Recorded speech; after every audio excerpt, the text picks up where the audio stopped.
Guys, why don't you just go ahead and take me through just your thoughts of how you thought the game kind of progressed, especially there in the first half. Coach called that 30 when it was single digit, and then Cam, you kind of came out, and it was never really close after that. You took off, and then Cooper, you got hot real quick in the second, too, and it was just, that was all she wrote from there. Is that kind of how you guys saw it, too? Yeah, for the most part, but I mean at the end of the day, everybody contributed extremely well, and that's the reason why we held them under 50.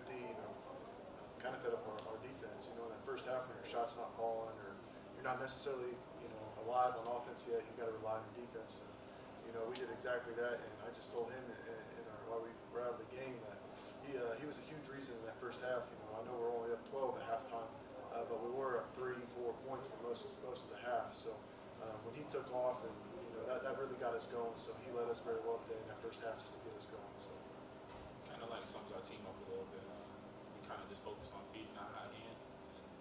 And in the first half, that was me, and then the second half, you got guys like Coop. They make one shot, and they can catch fire for the next six. Guys like Micah too. He had a great second half.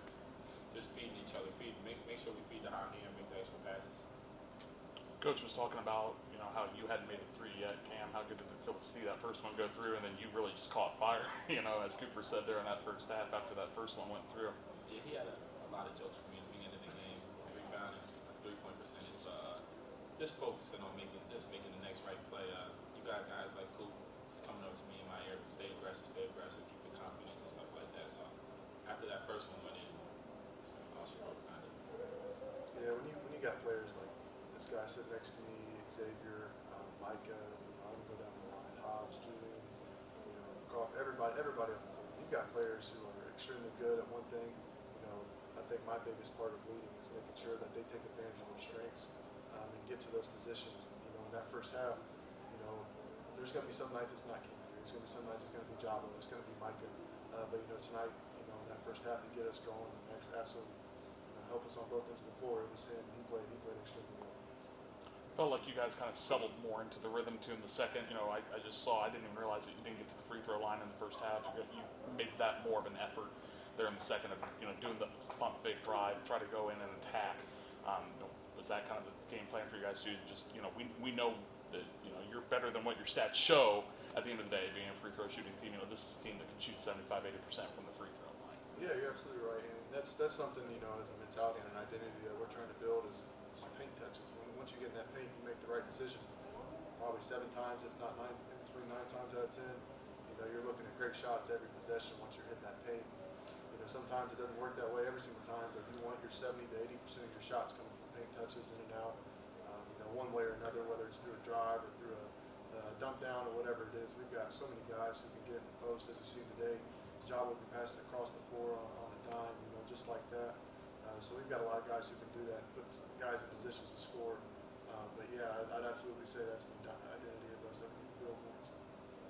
Just making sure we honestly, what we going 15 for 33 from the three. Search doesn't really get mad. As long as we're taking open shots and getting good looks, we're not going to make all of them. He knows people aren't missing on purpose, but just knowing that when you're bigger than the opponent, just try and get in the paint more, pump fake, do all that, trying to get to the line more, and keeping them off the line. And I think we gifted them they went 7 for 7 in the first half on free throws.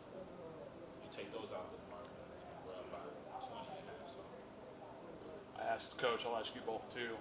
Valley play is obviously not around the corner, but it'll be here before we know it.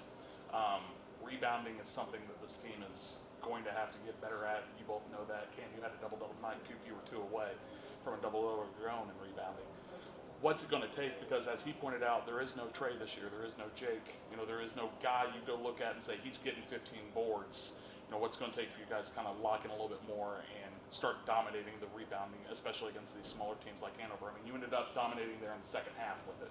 But, it was a little closer in the first half than I think you guys wanted it to be. Yeah, it's going to take everybody. And, you think about rebounding and you think about, our 6'10 bigs or 6'11 bigs, they've got to get anywhere between 8 to 10, 8 to 15, a game, but it doesn't work that way.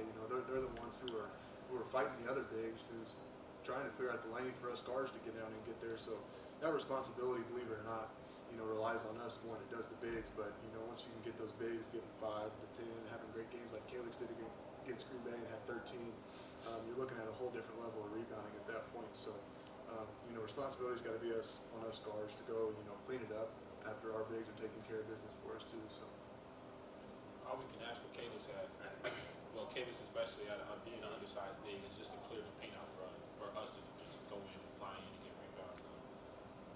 Coach Serge really stresses like all five to the glass, and you gotta. That means even the point guard sometimes.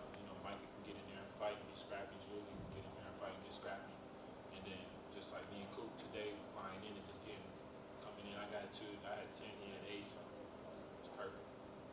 Last one I got for you guys is just how good did it feel to see everyone get in, everyone score today? I mean, we saw y'all.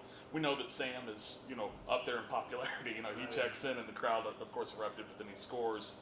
Nick went out there and had 5 points too. I mean, how good did it feel to make it a total team effort today? it's really good, and the best part of it for me is I love to watch it.